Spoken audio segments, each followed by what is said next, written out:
हकीकी एदाद real numbers हकीकी एदाद में आते हैं तबई एदाद, मस्बत सही एदाद, मनफी सही एदाद और नातिक एदाद और गैर नातिक एदाद। अक्लिड्स या यूक्लिड्स का मामला। हर एक मस्बत सही एदाद ए और बी के लिए हमारे पास ऐसे एदाद क्यू और आर ऐसे सही एदाद मौजूद होते हैं जो दर्जशील ताल्लुक़ को मुतमईन करते हैं। ए बराबर है बी क्यू जमा आर के।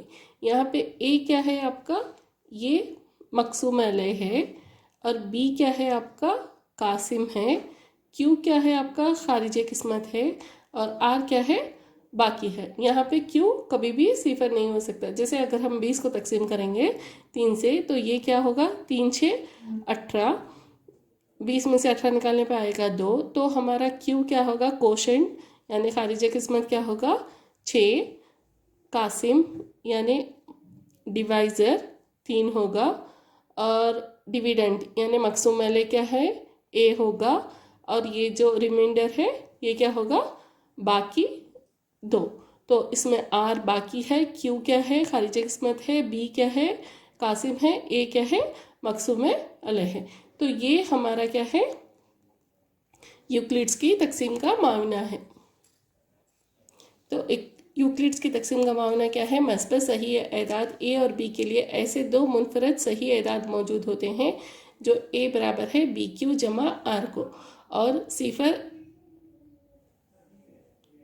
छोटा है या बराबर है आर के, आर छोटा होगा बी से, और क्यू को मुतमईन करते हैं। जैसे अगर हम 20 लेंगे और 3 से तकसीम करेंगे तो क्या होगा, 20 बराबर 3 ज़रब 6, यहाँ पे 3 कासिम है, 6 खारिज किस्मत है, और बाकी कितना बचेगा 18, 3 6 18, बाकी 2 बचेगा। तो ये इस शक्ल में हम इसको ऐसे लिखेंगे, 20 को 3 ज़रब 6 जमा 2।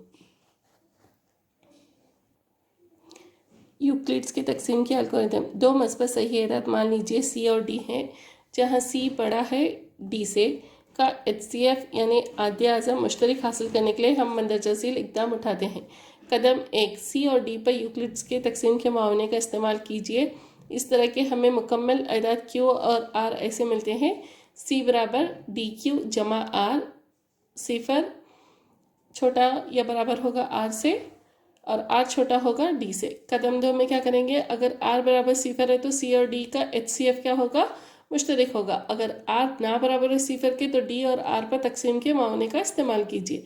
कदम 3, इस अमल को जारी रखिए जब तक कि बाकी सिफर हो जाए। इस मरहले पर मकसूम अलय मतलूबा HCF आद्य आज़म मुश्तरक होगा। ये एल्गोरिदम काम करता है क्योंकि HCF CD का बराबर है HCF DR का। मिसाल के तौर पर यूक्लिड्स के एल्गोरिदम का इस्तेमाल करके 4052 और 12576 का HCF मालूम कीजिए। तो यहाँ पे 12576 बड़ा है 4052 से, तो 12576 को 4052 से तकसीम करेंगे तो 4052 ज़रब 3 जमा बचेगा कितना आपके पास, 420 बचेगा। तो बाकी 420 ना बराबर है सिफर के, तो अब क्या करेंगे, इस 4052 को लेंगे, 4052 को लेंगे और उसे 420 से तकसीम करेंगे। तो 420 ज़रब 9 जमा 272 आएगा। तो अब क्या होगा, ये 272 क्या है हमारा, बाकी है। तो और ये 420 क्या है, मकसूम अलय जिसको डिवाइज़र बोलते हैं, और बाकी कितना है हमारे पास 272। 272 भी ना बराबर है सिफर के। तो अब क्या करेंगे, इस 420 को लेंगे और 272 से तकसीम करेंगे। 420 बराबर होगा 272 ज़रब 1 जमा 148। तो अब ये 148 भी क्या है हमारे पास, ना बराबर है सिफर के। तो अब क्या करेंगे, इस 272 को 148 से तकसीम करेंगे। तो 272 कितना होगा, 148 ज़रब 1 जमा 124। अब बाकी कितना बचा, 124। 124 भी ना बराबर है सिफर के। तो अब क्या करेंगे, इस 124 को इस 148 को 124 से तकसीम करेंगे। तो ये होगा 148 बराबर 124 ज़रब 1 जमा 24। फिर हमारे पास 24 बचा, तो 24 फिर ना बराबर है सिफर के। अब क्या करेंगे, इस 124 को 24 से तकसीम करेंगे। तो 124 बराबर कितना होगा, 24 ज़रब 5 जमा 4, फिर 4 ना बराबर है सिफर के। तो अब क्या करेंगे, इस 24 को इस 4 से तकसीम करेंगे। तो 24 बराबर कितना होगा, 4 ज़रब 6 जमा सिफर। तो अब हमारे पास सिफर आ गया। तो हमारा बाकी कितना हो गया, सिफर। अब हमारे पास मकसूम अलय क्या है, 4 है। तो बाकी सिफर है और मकसूम अलय 4 है, इसलिए HCF कितना होगा हमारा, 4। दिखाइए कि हर मस्बत जुफ्त सही अदद 2Q शक्ल का होता है और हर मस्बत ताक अदद 2Q जमा 1 की शक्ल का होता है, जहाँ Q कोई सही अदद है। अगर आप Q की कीमत 1 लेंगे तो 2 ज़रब 1 कितना होगा, 2। अगर आप Q की कीमत 2 लेंगे तो कितना होगा, 2 ज़रब 2 4। अगर आप Q की कीमत 3 लेंगे तो क्या होगा, 2 ज़रब 3 6। इसी तरह हमें सारे जुफ्त सही अदद मिल जाएंगे। इसी तरह हमें क्या होगा, 2Q जमा 1 में अगर 1 डालें तो कितना होगा, ये 2 ज़रब 1 2 जमा 1 यानी 3। इसी तरह Q बराबर 2 डालेंगे तो कितना आएगा, 4 जमा 1 जो होगा 5। तो अब इसको लिखेंगे कैसा, ये मान लेते हैं कि A कोई मस्बत सही अदद है और B बराबर 2, तब यूक्लिड्स के एल्गोरिदम के मुताबिक क्या होगा, A बराबर 2Q जमा R। किसी सही अदद सिफर बड़ा है Q से बड़ा या बराबर है के लिए और R बराबर है सिफर के, या R बराबर 1 हो, क्योंकि सिफर बड़ा होगा या बराबर होगा R के जो बड़ा है 2 से, इसीलिए A बराबर कितना होगा, 2Q और 2Q जमा 1। अगर A या 2Q की शक्ल का है तब A एक क्या है, जुफ्त सही अदद है। और एक मस्बत सही अदद या तो जुफ्त हो सकता है या ताक हो सकता है, इसीलिए कोई भी मस्बत अदद ताक अदद 2Q जमा 1 की शक्ल का होता है। मश्क 8.1 यूक्लिड्स की तकसीम के एल्गोरिदम को इस्तेमाल करके मंदाजा झील का HCF मालूम कीजिए, यानी मुश्तरक आते आज़म हाईएस्ट कॉमन फैक्टर। तो 225 और 135 का आपको HCF मालूम करना है कि इसमें दोनों में कौन सा बड़ा है, 225 बड़ा है 135 से।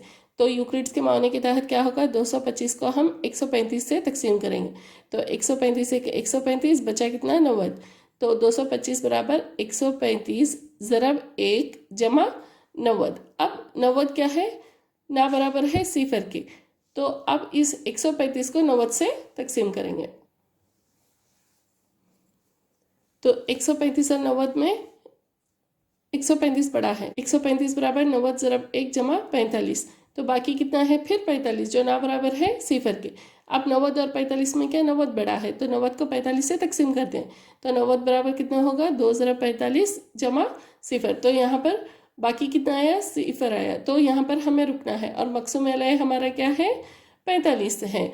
तो इसीलिए इन दोनों का HCF क्या है, 135 और 225 का HCF क्या है, 45 है। दूसरा सवाल है 196 और 38,220, इन दोनों में क्या है, 38,220 क्या है, 196 से बड़ा है।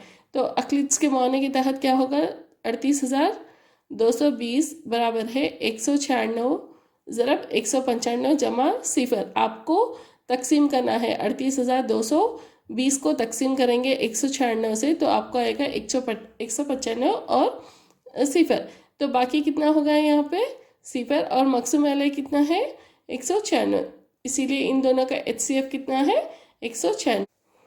तीसरा सवाल है 867 और 255, इन दोनों में क्या है, 255 छोटा है। तो 255 से इस अदद को हम तकसीम करेंगे। तो यूक्लिड्स के माने के तहत क्या होगा, 867 बराबर है 255 ज़रब 3 जमा 102। अब बाकी कितना है, 102 जो ना बराबर है सिफर के।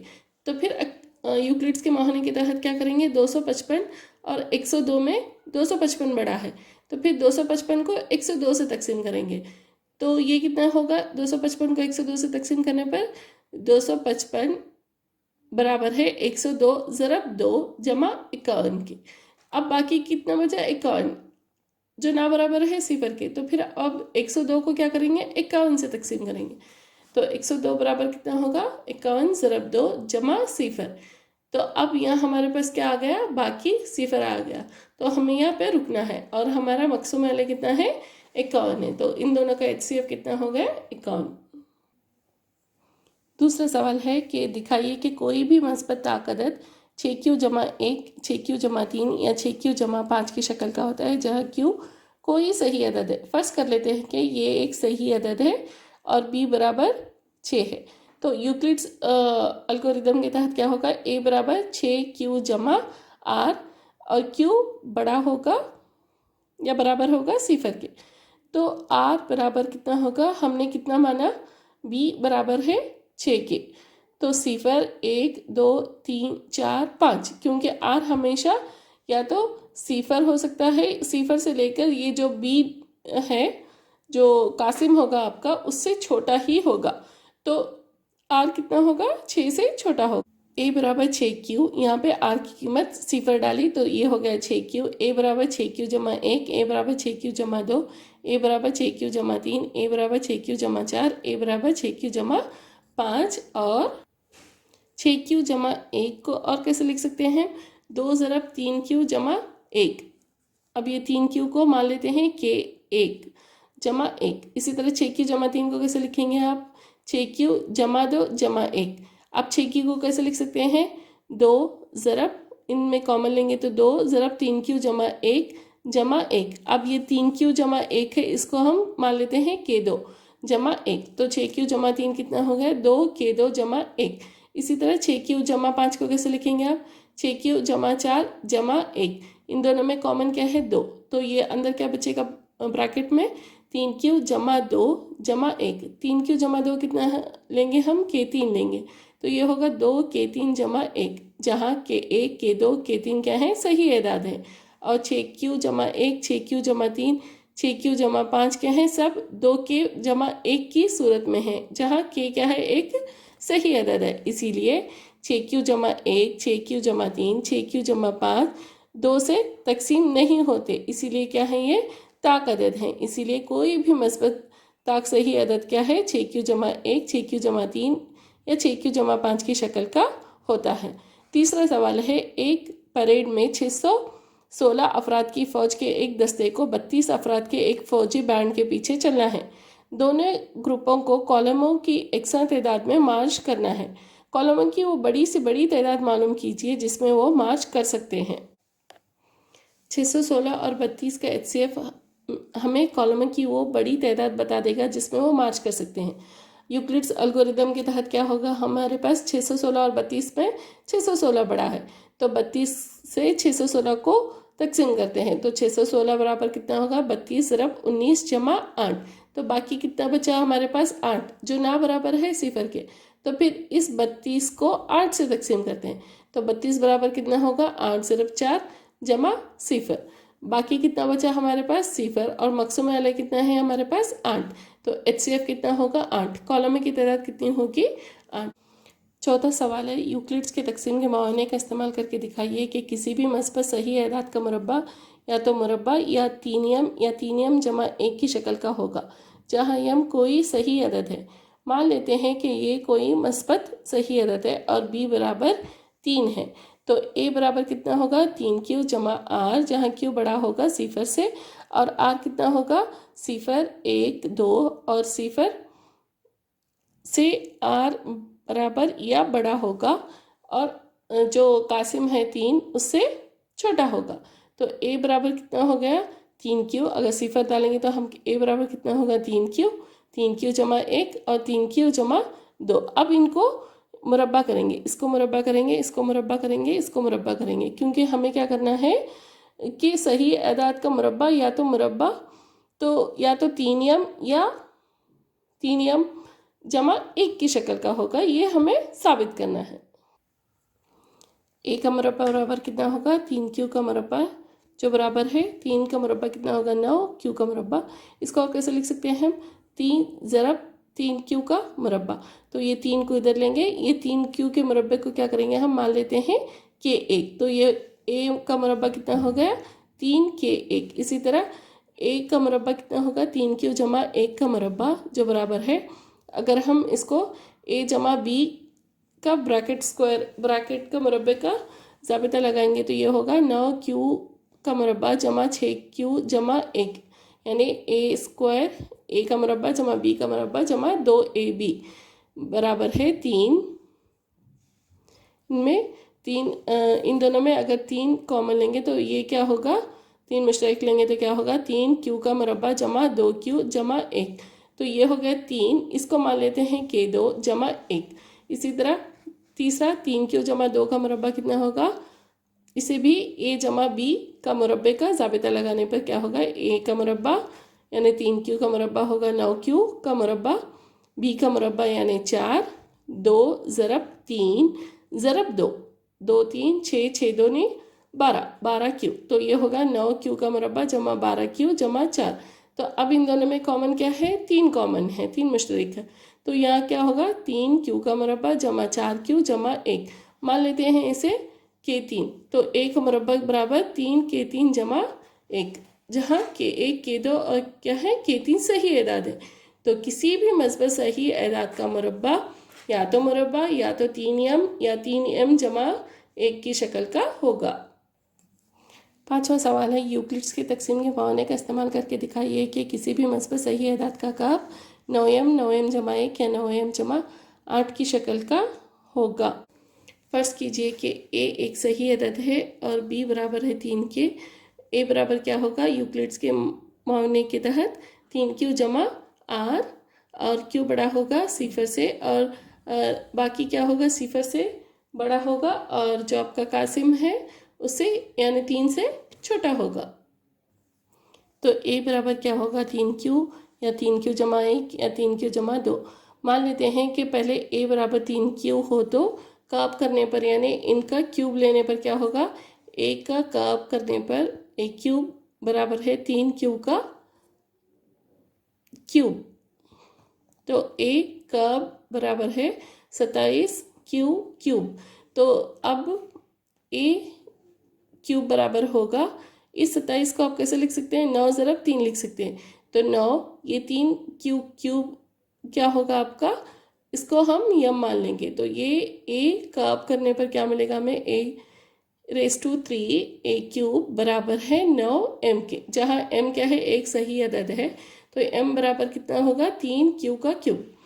जब a बराबर 3q जमा 1 हो तो इसको काब करने पर क्या मिलेगा हमें, a का क्यूब बराबर 3q जमा 1 का क्यूब। तो अब इसे a जमा b का क्यूब का फॉर्मूला यानी जाबिता लगाना है।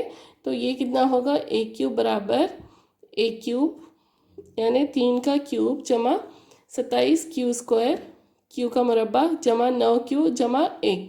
तो अब ये कितना होगा, इस तीनों में 9 कॉमन है मुश्तरक है। तो 9 ब्रैकेट में 3q का क्यूब जमा 3 का मुरब्बा जमा q जमा 1। अब 3 क्यूब जमा 3q का मुरब्बा जमा q का हम क्या मान लेंगे, m मान लेंगे। तो ये होगा 9m जमा 1, जहाँ m क्या है एक सही अदद है। तो जब 3q जमा 2 बराबर a होगा तो इसे काब करने पर हमें क्या आएगा, a क्यूब यानी a का काब बराबर है 3q जमा 2 का काब। अब यहाँ a जमा b का काब का जाबिता लगाएंगे। तो ये होगा a का काब बराबर 27q का काब जमा 54q का मुरब्बा जमा 36q जमा 8। अब इन तीनों में 9 मुश्तरक है। तो ब्रैकेट में क्या बचेगा, 3q का काब जमा 6q का मुरब्बा जमा 4q जमा 8। तो a क्यूब यानी a का काब बराबर कितना होगा, 9m जमा 8, जहाँ m क्या है एक सही अदद है और m की कीमत क्या है 3q का काब जमा 6q का मुरब्बा जमा 4q। इसीलिए किसी भी मस्बत सही अदद का काब क्या होगा, 9m जमा 1 या 9m जमा 8 की शक्ल का होगा।